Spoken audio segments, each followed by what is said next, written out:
Dis regtig 'n voorreg en aangenaam om te sê baie welkom by die uitsending van ons erediens van wat bekend staan as Pinkster Sondag. Ek wil u net ook herinner dat naas hierdie erediens en verlede Sondag se erediens die Hemelvaartdiens van verlede Donderdag ook opgeneem is en dat ek en Dominee Werner tussen ons 5 temas behandel het tydens Pinkster. Is ook opgeneem en dit alles is beskikbaar op Facebook en op YouTube. Kom ons word stil voor die Here net waar ons ook al is en begin ons diens in sy naam en in afhanklikheid van hom. Iemand wat aan Christus behoort is 'n nuwe mens. Die ou is verby, die nuwe het gekom. Amen. Geliefdes, genade vir julle en vrede, dit kom van God ons Vader en van die Here, Jesus Christus, deur die wonderlike werking van God, die Heilige Gees. Kom ons gebruik die geleentheid om saam te bid. Here ons God, ons aanbid U as enigste lewende ware God, en wanneer ons daai woorde gebruik, erken ons dat dit net deur die genade en die werking van U Gees is, dat ons in staat is om dit te bely en dit te glo. Alles is genade. Ons eer U vir U grootheid, U goedheid, U liefde, U genade, U sorg. Baie dankie vir nog 'n geleentheid om met die woord besig te wees. Dankie vir nog 'n geleentheid om, al is dit ook elektronies, of met die hulp van die sosiale media, 'n erediens te kan beleef. Dankie dat jy elkeen wat kyk en luister reg oor die wêreld en in die land, so omstandighede ken en elkeen van ons liefhet.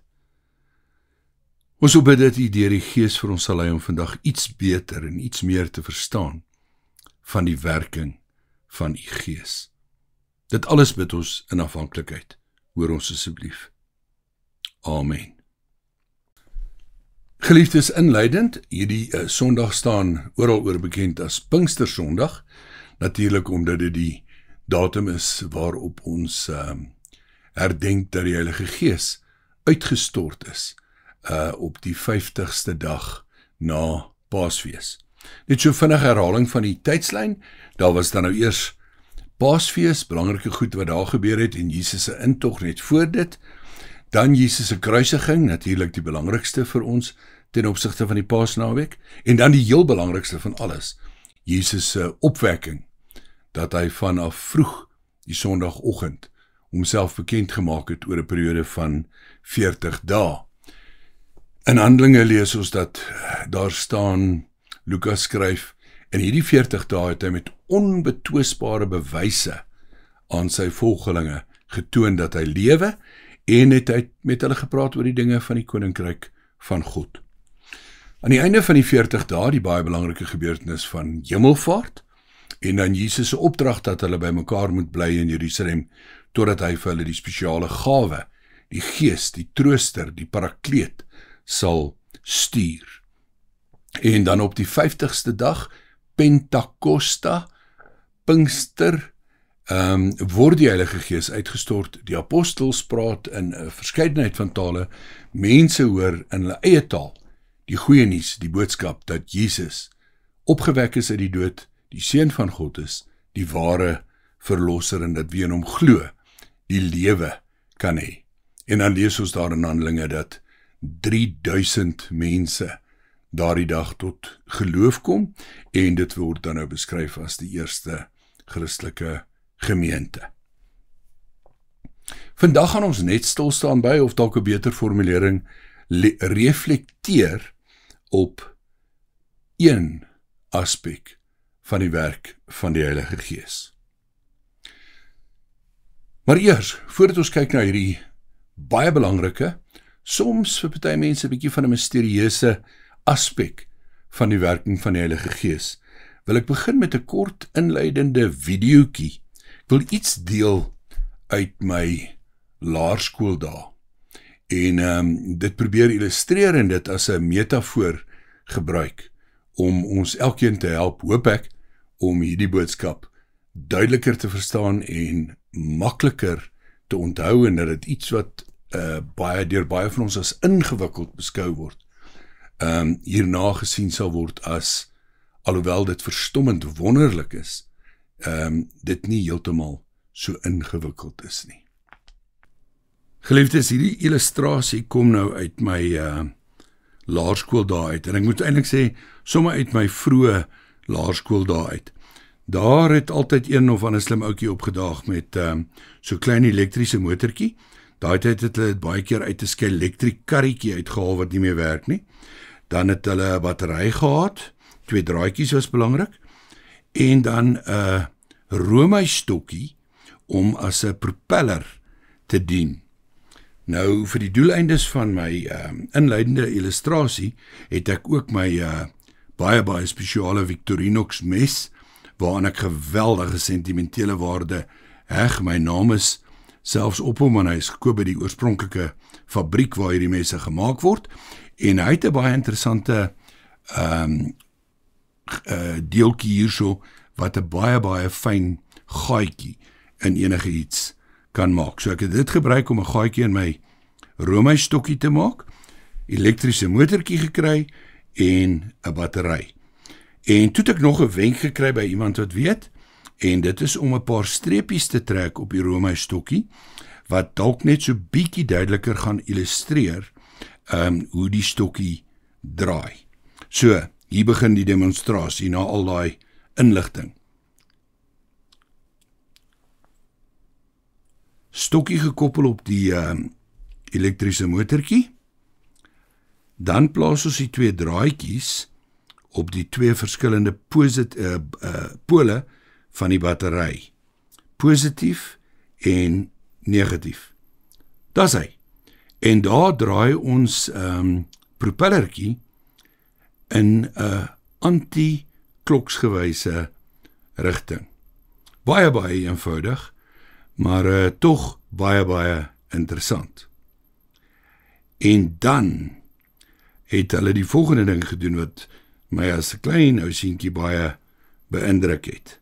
Hulle het eers gestop, dan die 2 draadjies omgedraai,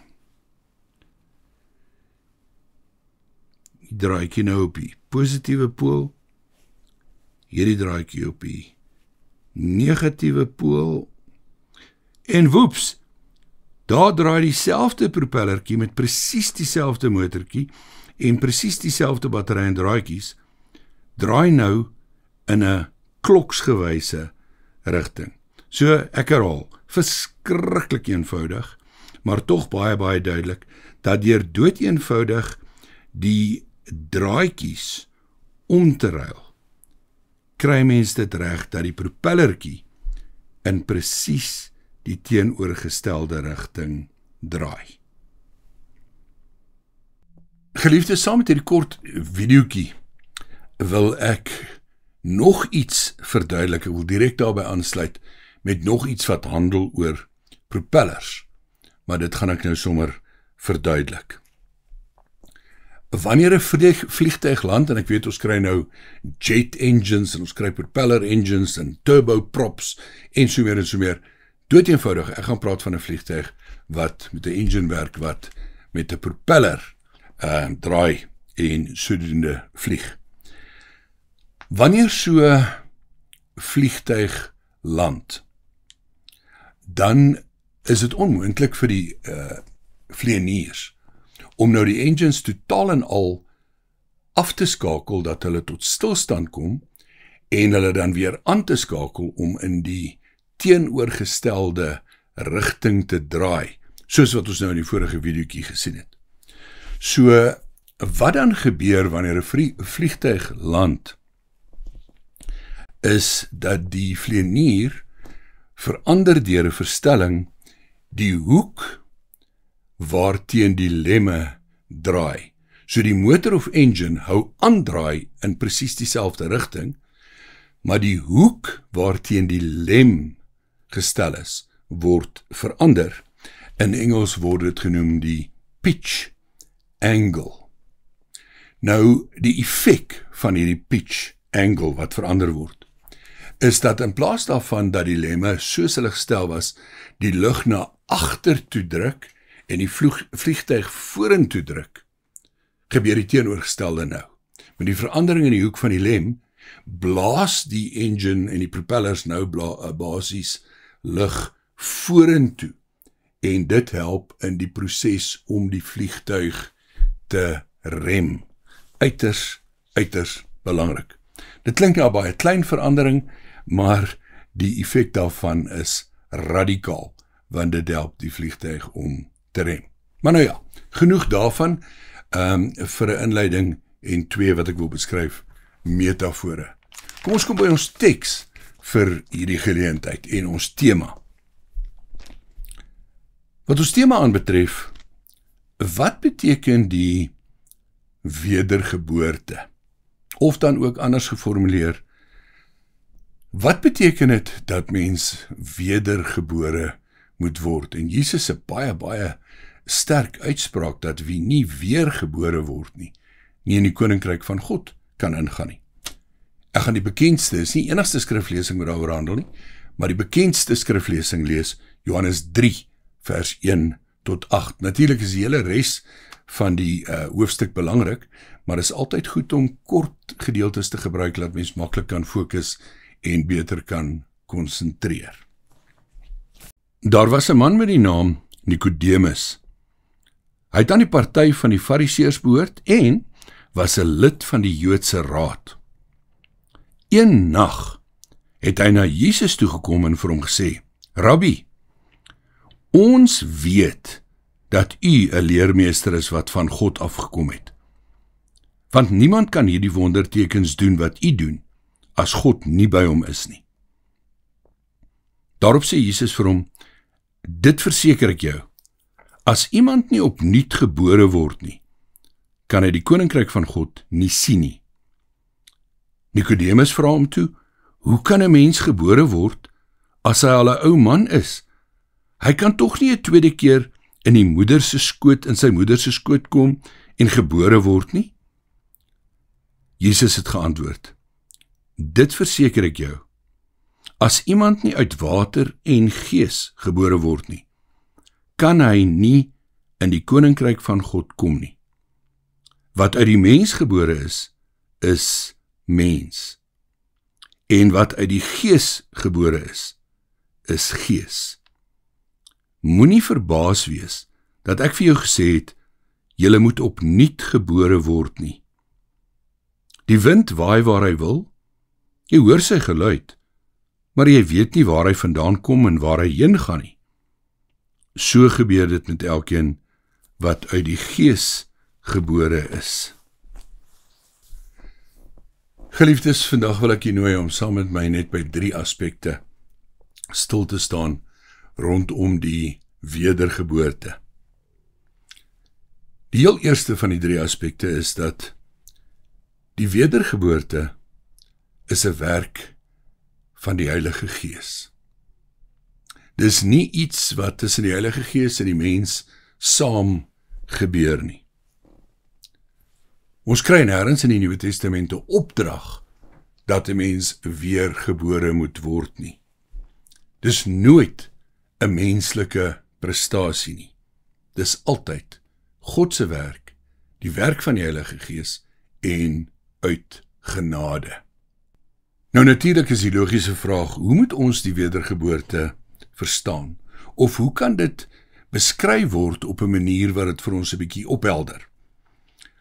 Nog 'n vraag wat baie belangrik is daar ander tekste wat eintlik in wese ook handel oor die wedergeboorte? Kom ek begin met 'n baie eenvoudige, en dit hoort eenvoudig te wees, beskrywing van die wedergeboorte. Ek dink die wedergeboorte kan beskryf word as 'n wesenlike verandering. Maar ek dink ons moet dit 'n bietjie verder opbreek in uitspel verandering van wat? Wedergeboorte is die verandering van 'n mens se fokus. Wanneer 'n mens wedergebore is, verander jou fokus om op God gefokus te wees en nie meer in die eerste plek op onsself gefokus te wees nie. Daarmee saam gesê, nie in die eerste plek gefokus te wees op ons eie selfsugtige begeertes nie en op ons eie belang nie. 'n volgende baie beskrywende term is dat die wedergeboorte bring 'n nuwe gesindheid of 'n totale nuwe ingesteldheid in die mens wat wedergebore is. Derdens getuig die wedergeboorte van 'n verstand wat verlig is. Anders gestel, wanneer 'n mens wedergebore is, dink jy anders. Kan so ver gaan as om te sê, mens dink dan eintlik anders en vanuit 'n ander hoek oor alles wat jy bedink. Kom ons lees in hierdie verband net een van die sleuteltekste, Romeine 12, in hierdie geval net vers 2, maar lees gerus ook die res. Julle moenie aan hierdie sondige wêreld gelyk word nie, maar laat God julle verander deur julle denke te vernuwe. Dan sal julle ook kan onderskei wat die wil van God is, wat vir hom goed en aanneemlik en volmaak is.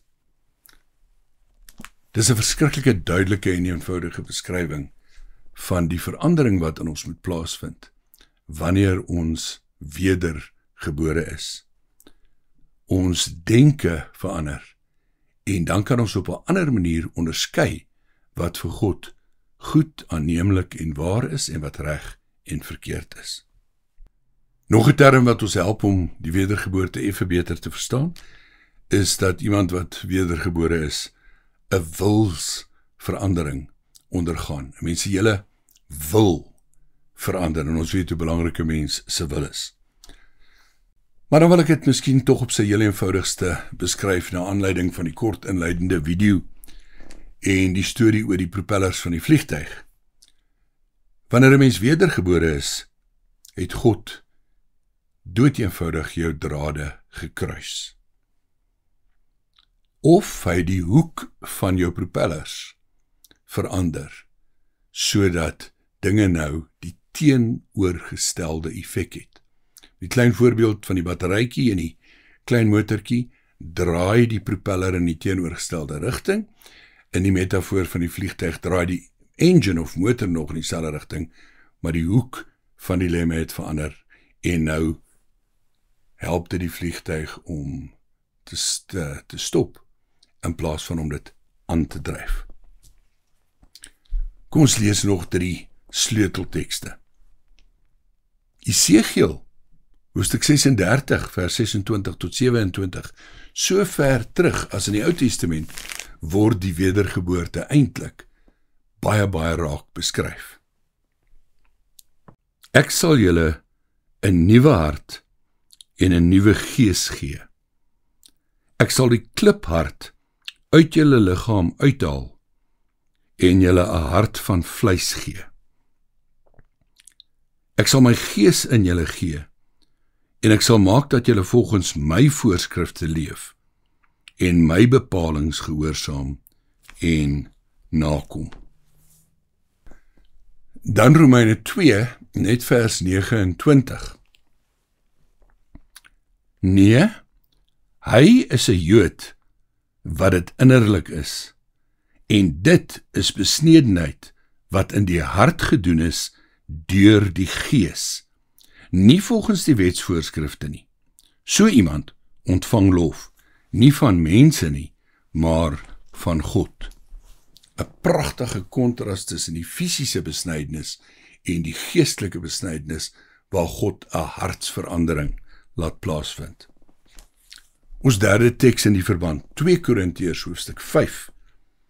Ek gaan weer kort gedeelte lees, net vers 17 en 18. Iemand wat aan Christus behoort, is 'n nuwe mens. Die oue is verby, die nuwe het gekom. Dit alles is die werk van God. Hy het ons deur Christus met homself versoen en aan ons die bediening van die versoening toevertrou. Ons tweede kernvraag. Wanneer gebeur dit?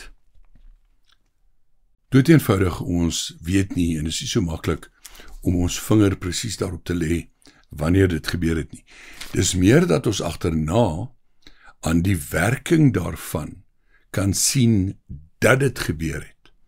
Beste voorbeeld wat ons later uit Johannes uit sal lees is, ons kan nie die wind sien nie, maar ons kan die effek van die wind sien, in die blare, in die wolke, en so meer, en so meer, en so meer. Maar die wind self kan ons nie sien nie. Nou ek sê ons weet nie wanneer die wedergeboorte plaasvind nie. Ek glo dat dit gebeur op verskillende tye, by verskillende mense. Enkele voorbeelde. Soms is dit 'n dramatiese oomblik. Paulus word altyd aangehaal sy sogenaamde bekering. Nou moet ons onthou dat hy hom nie bekeer het van sonde of van ongeloof nie. Hy het in God geglo en hy het die wet nagekom. Maar hy is bekeer van sy godsdienstigheid en van sy pogings om deur die nakoming van die wet vir God aanvaarbaar te wees. So Paulus het 'n drastiese, radikale ervaring op die pad na Damaskus en dit is sy oomblik van omdraai. In party mense se lewens gebeur dit so, dis mense wat God nie ken nie of nog nooit van God gehoor het nie, of al baie van hom gehoor het maar nie in hom glo nie, wie se hele lewenswyse in stryd is met die wil van God, en met die opdragte van God, en met die gebooie van God, en wat dan skielik op 'n stadium tot bekering kom, maar die bekering is nie die wedergeboorte nie. Die wedergeboorte gaan vooraf aan die bekering. Dis die wedergeboorte wat die bekering moontlik maak. En daai wedergeboorte het nie noodwendig dan net op 'n spesifieke oomblik gebeur, net voor daai bekering nie. Daar kan 'n klomp dinge wees wat die Here in daai persoon se lewe gebruik het vooraf en wat opgebou het tot die punt van wedergeboorte wat dan gevolg word deur bekering. Soms is dit baie geleidelik. Ek wil selfs die term gebruik, gebeur die wedergeboorte geruisloos. Timotheus word aangehaal deur Paulus. Paulus word aangehaal ten opsigte van Timotheus om te sê, jy ken van kleins af die Heilige Skrif en jy weet wie jou leermeesters was. Klink nie asof Timotheus ooit op 'n skielike punt tot 'n bekering in sy lewe gekom het nie, maar dat hy eintlik maar so geleidelik die wedergeboorte ervaar het en toe uitgeleef het. So by party mense gebeur dit so. So asseblief, as jy 'n gelowige is wat eintlik nie eens kan onthou van presies wanneer jy regtig glo nie, miskien voel en dink dat jy net nog altyd geglo het, weet dan dat die wedergeboorte oor 'n periode en geruisloos in jou lewe plaasgevind het. Kom ek lees 2 kosbare tekste. Die een uit Titus 3 vers 3 tot 7. Vroeër was ons ook onverstandig, ongehoorsaam, op die verkeerde pad, verslaaf aan allerlei begeertes en sinsgenot. Ons het ons lewe in kwaadwilligheid en jaloesie deurgebring. Ons was haatlik en het mekaar gehaat. Maar toe het die goedheid van God, ons verlosser, en sy liefde vir die mens verskyn. Hy het ons verlos, nie op grond van iets wat ons vir ons vryspraak gedoen het nie, maar op grond van sy eie ontferming. Dit het hy gedoen deur die wedergeboorte wat die sonde afwas en deur die Heilige Gees wat nuwe lewe gee. God het die Heilige Gees oorvloedig op ons uitgestort, deur Jesus Christus ons verlosser. So is ons dan deur sy genade vrygespreek en het ons erfgename geword van die ewige lewe wat ons verwag. Ek herhaal net weer vers 5b. Dit het hy gedoen deur die wedergeboorte wat die sonde afwas en deur die Heilige Gees wat nuwe lewe gee. Dan lees ek weer uit Johannes 3, nou net vers 7 en 8. Moenie verbaas wees dat ek vir jou gesê het, julle moet opnuut gebore word nie. Die wind waai waar hy wil. Jy hoor sy geluid, maar jy weet nie waar hy vandaan kom en waar hy heen gaan nie. So gebeur dit met elkeen wat uit die Gees gebore is.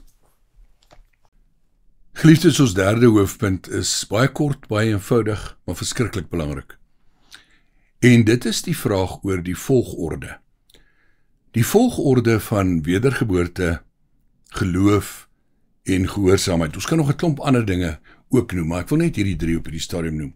Die volgorde tussen wedergeboorte, geloof en gehoorsaamheid. Dit is geweldig belangrik om te verstaan. Voordat ek iets daaroor lees, wil ek eers gou weer 'n eenvoudige metafoor gebruik. Dikwels moet mense gaan vir 'n operasie. Ek gaan net sommer 3 moontlike operasies noem. 'n Heupvervanging, 'n knievervanging en sekere spesifieke rugoperasies. Sulke pasiënte sal dan vooraf deur die dokter ingelig word en natuurlik Google en dan natuurlik met ander mense praat wat alreeds so 'n operasie ondergaan het. En by uit die dokter, die ander mense en Google gaan vir jou sê dat na hierdie operasie gaan daar 'n periode wees waarin jy fisio-behandeling moet ondergaan. Maar dat dit redelik moeilik gaan wees en dat dit in die begin nogal pynlik kan wees om hierdie fisioterapie te doen direk na die operasie. Iemand kom toe met 'n briljante gedagte en vra vir die chirurg, kan ek dan nie maar liewer die fisio doen voordat jy die operasie doen nie? Dit gaan vir my baie makliker wees om die fisio te doen terwyl my rug nog nie seer is van die operasie nie. My heupvervanging nog nie gedoen is nie en my knievervanging nog nie gedoen is nie. So kan ons nie asseblief net die volgorde omruil en dan gaan dit vir my 'n baie minder pynlike ervaring wees nie. Dit is dan natuurlik nie so slim of briljante idee nie, dis 'n belaglike idee. Die volgorde is belangrik. Dis eers die operasie en dan die fisio. In ons geloofslewe begin dinge by die wedergeboorte. Ons kan nog praat oor roeping en al daai ander goed, maar ons begin by die wedergeboorte. As 'n mens nie wedergebore is nie, kan jy nie uit jou eie verdienste glo dat Jesus Christus werklik die verlosser is nie. En eers na geloof volg gehoorsaamheid aan God. Ons kan nie, soos binne die Judaïsme geredeneer is voor Jesus, dat mens maar eers kan begin met die werke, met die goeie dade, met die nakoming van die wette, en dan sal jy op 'n stadium tot geloof kom of in God glo nie. In al daai redenasies staan menslike prestasie en verdienste voorop. Wanneer ons weet dat wedergeboorte eerste moet plaasvind, dan weet ons, dis die werk van die Heilige Gees. Daarop volg geloof, en dan eers volg gehoorsaamheid. Kom ons kyk na een van die duidelikste tekste in die verband. 1 Johannes 5, vers 1 tot 3a. Elkeen wat glo dat Jesus die Christus is 'n kind van God. En elkeen wat vir die Vader liefhet, het ook die ander lief wat kinders van die Vader is. Hieraan weet ons dat ons die kinders van God liefhet, wanneer ons God liefhet en sy gebooie onderhou. Die liefde vir God bestaan dan daarin dat ons sy gebooie gehoorsaam. Gehoorsaamheid aan God en sy gebooie is 'n nuwe ingesteldheid op wat is God se wil, in teenstelling met, in die eerste plek, wat is my wil. Gehoorsaamheid is 'n nuwe gesindheid, nie net teenoor God nie, maar ook teenoor ander mense, en ek wil byvoeg, 'n nuwe gesindheid teenoor alle ander mense, nie net teenoor medegelowiges nie. Dis eintlik 'n gesindheidsverandering teenoor alles in my lewe. Geliefdes, ek wil afsluit. Moenie vashak by wat baie keer beskryf word as die misterie van die wedergeboorte nie. Natuurlik is dit 'n misterie, want dis die werk van die Heilige Gees. Maar moenie vashak daarbey in die sin van om te dink, ek sal dit nooit verstaan nie. Dis onverstaanbaar, dis onverklaarbaar. Ons het genoeg skrifgedeeltes om te verstaan wat dit beteken. 'n verandering van hart, 'n kliphart wat uitgehaal word, 'n hart van vleis, 'n gesindheidsverandering, 'n nuwe ingesteldheid. Tweedens, besef altyd dat dit die werk van die Heilige Gees is, en moet nooit dink jy dat ek of jy dit self kan regkry, of afhanklik wees van een of ander prediker, predikant, pastoor, wie ook al, wat ons dink ons daartoe kan lei om wedergebore te word nie. Dit is en bly altyd net die werk van die Heilige Gees. As ons dit sê, dan moet ons besef dat dit is uit genade. En dan dood eenvoudig die laaste 2 vrae. Is jou drade al gekruis? In watter rigting draai jou propellertjie? In die rigting van jou eie belang, jou eie belangrikheid, jou eie voorkeure, jou eie alles? Of is jou drade gekruis, sodat God eerste kom, en God se wil, en ons dan vanuit die genade en die redding en die verlosser begin om op 'n nuwe manier te dink en om op 'n nuwe manier te doen. Jou laaste, leef ons anders op grond van die feit dat ons wedergebore is. Leef ons anders op grond van die feit dat ons draadjies gekruis is. Amen.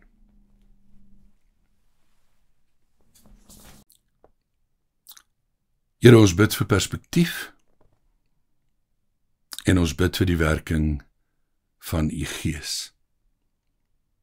In ons eie lewe, maar ook in die lewens van mense wat vir ons kosbaar en dierbaar is en na in die hart lê.